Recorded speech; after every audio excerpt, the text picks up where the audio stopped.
time. How much of a relief is it for this film to find an American audience? Enormous, enormous. I mean, I was beginning to think it would never happen. I'm thrilled, obviously. I've been waiting, you know, a year or 14 months or whatever, and at first I thought, well, next week somebody will buy or whatever. And the reactions have been so good. That was what was kind of ironic, you know. I got letters from people saying that they were overwhelmed and loved it. They thought it was my best work or whatever. I mean, a lot of people. It's terrific. And then gradually I heard nothing more, and I sort of understood that decisions had been made over and above the people I'd been talking to, you know, corporate decisions or whatever, not to get involved in this subject matter. I think that's significant. Now, Americans are always calling us prudes. There's so much sex and violence on TV. Surprised that it took so long. Yes, in the view of... I am surprised, yes, because it's a classic novel. It's a novel that's taught in schools and universities everywhere. And one should be able to make a movie about it. We'll have to see it. Just as good. Thank you very much for your time. Okay, right over here. Do you think it's ironic that it's finally home on cable instead of in movies where it can be more controlled by parents? It is kind of ironic, I guess. I mean, it's funny because it's going to be shown in theatres afterwards. It's exciting, you know. I'm sorry, the Goldwyn company are kind of treating this as a sort of elaborate sneak preview, if you like, which is sort of interesting. Well, I guess that's good. So it's, I'm lucky. One more question. Did you know it was going to be this controversial when you started?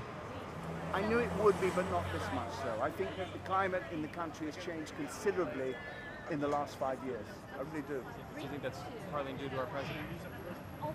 No, I think it's events. You know, it may be the John Bonet crime and, you know, murder. It may be what happened in Belgium. I mean, one wasn't talking endlessly, or it wasn't this fixation really that it is now.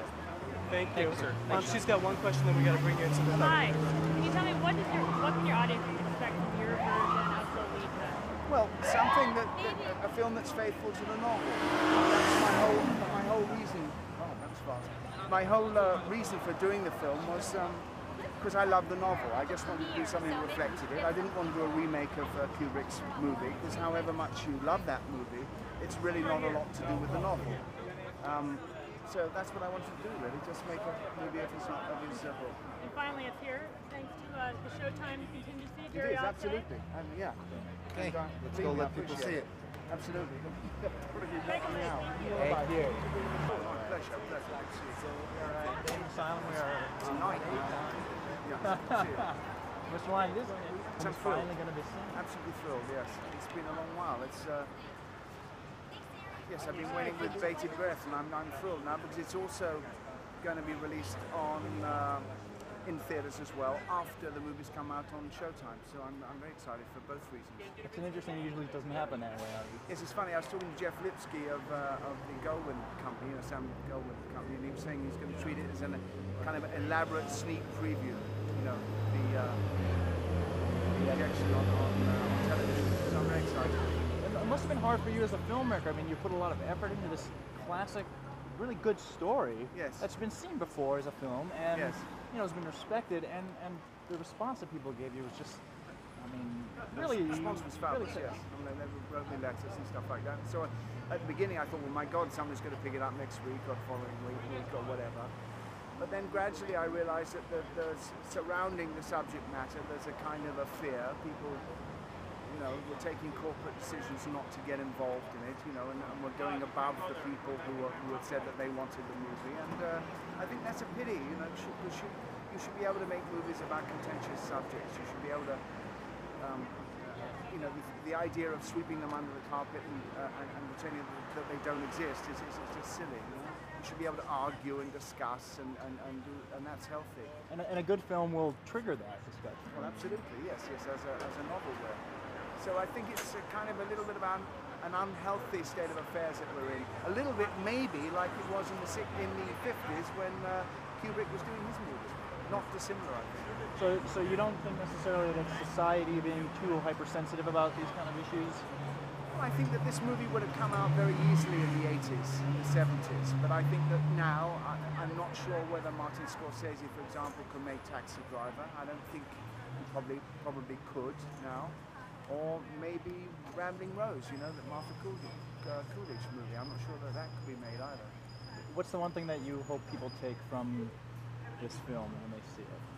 Well, this novel is so extraordinary. I mean, as you know, it's taught in schools and universities all over the world, and it's an amazing mix. It's horrific what this guy does to the girl, obviously, and yet it's hilariously funny. And you find yourself kind of at times being sympathetic towards Humbert, and you don't want to. So it's a genuinely disturbing film, and it's, as was the novel, disturbing, and I think it should be disturbing. You should feel uneasy after you've seen the film. But ultimately, it's also a love story. So Nabokov pulled this kind of amazing, like, juggling act, if you like, with all of these elements, and I've tried to do the same thing with the movie. Well, thank you very much. Congratulations again. Pleasure. And I look forward to seeing it. Thank you. The ACLU, Sure, thanks how for do you waiting. feel about them having to bring the film to the country here? Well, it's nice to see them here, you know. I mean, part of the problems that I had was a law that came out in 1996, which a lot of people say wasn't constitutional. This, I think it's called the Child Pornography Law or Child Obscenity, and it was kind of aimed at the internet, but it sort of spilled over into movies as well. And so I had to be, you know, very careful, and I took out shots that I'd done with the body double, because this law said, amongst other things, that an adult couldn't portray a minor. And so, you know, it's a problematic time, and I'm so pleased that they got involved, the ACLU, and it's important to hang on to this kind of freedom of expression, really. I mean, it can be eroded so easily, really, you know, without laws. You know. Did they contact you, or did you contact them? I think they contacted us, actually through my agent, Jeff Berg. I think they contacted us and wanted to be involved with it. Right across the street. Exactly, yeah. We need to go. I'm sorry.